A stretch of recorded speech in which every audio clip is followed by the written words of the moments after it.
ready for that. We've seen these types of folks before, and the American people can rest assured that we're vigilant on that. Right Secretary, thank you. Kind of a follow-up on that last question. There was just this, what appears to be a terrorist attack in Austin yesterday. How does that change the operation at all? What effect does that have? It doesn't change the operation at all, and I know the authorities are executing exactly the way they should. Secretary Hegseth, and one for Chairman Kaine as well.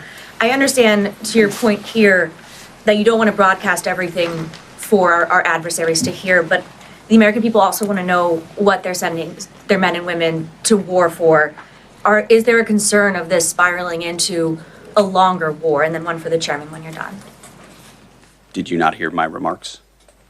I mean, we're ensuring the mission gets accomplished, but we are very clear-eyed, as the president has been, unlike other presidents, about the foolish policies of the past that recklessly pulled us in to things that were not tethered to actual clear objectives.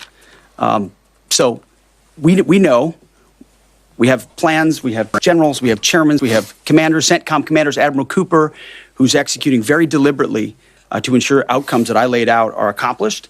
But we would never, in front of a press pool, lay out how long that may take. The mission for our warfighters, which is what matters to us, is very, very clear.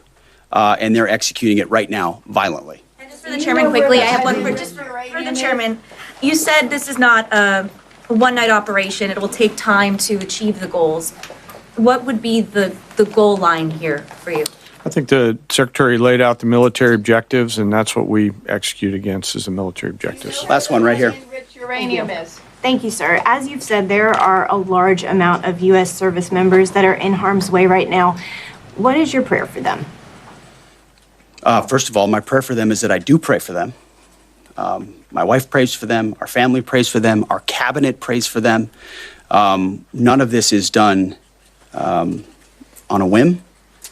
Having been in their boots, having been in their shoes, having been in their flight suits, I know we think about them with every decision that we make and every recommendation that we make to the President of the United States. Those recommendations are made prayerfully.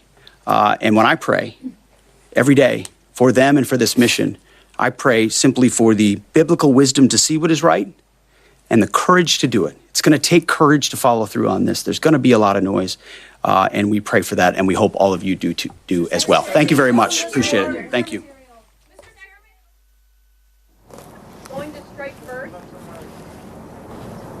You're listening there to that press conference, which has just ended at the Pentagon, where the U.S. Defense Secretary Pete Hegseth was speaking alongside the chairman of the Joint Chiefs of Staff, General Dan Kaine. And they really laid out this entire campaign. They made it clear that this is not going to be a single overnight operation, reiterating what President Donald Trump has been saying over the course of the last 36 hours or so, that this campaign will go on for as long as it needs to. General Kaine said that this is a major combat operation and laid out how Donald Trump gave that final approval for the Iran mission. He described it as starting or for them to get the note saying no aborts at 3:38 p.m. on Friday. And of course, the bombing campaign began on Saturday, the 28th of February. Let me bring in our Middle East correspondent, Adam Parsons, who was here with me listening. Adam, quite extraordinary, the detail that we got there of exactly how the president sent that note about no